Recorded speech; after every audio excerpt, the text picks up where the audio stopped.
Let us study chemistry together with CBSE chemistry tips and tricks. If the density of some lake water is 1.25 gram per milliliter and contains 92 gram of Na plus ions per kg of lake water, calculate the molarity of Na plus ion in the lake. So we have to find the molarity, right? Write the standard equation for molarity. What is that? Molarity is equal to number of moles of solute, Nb, right?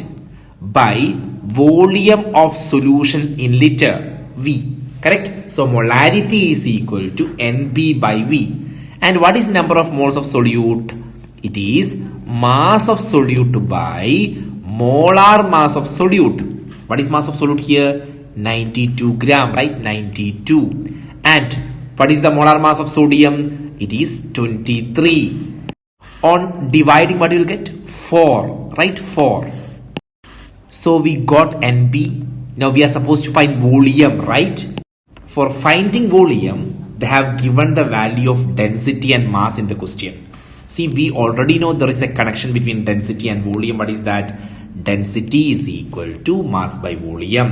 So what is volume? Volume is equal to mass by density, right?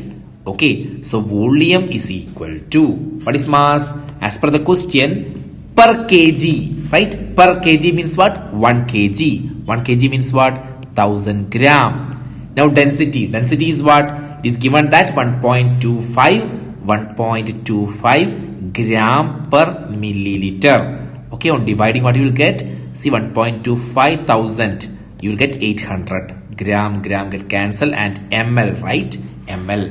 Now we have to find molarity. What is the equation? Number of moles of solute, which we already find. What is that? 4 by volume of solution in liter.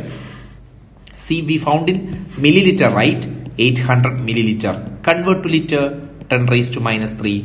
So 4000 by 800. But you will get 5 mole per liter. See, we got the final answer.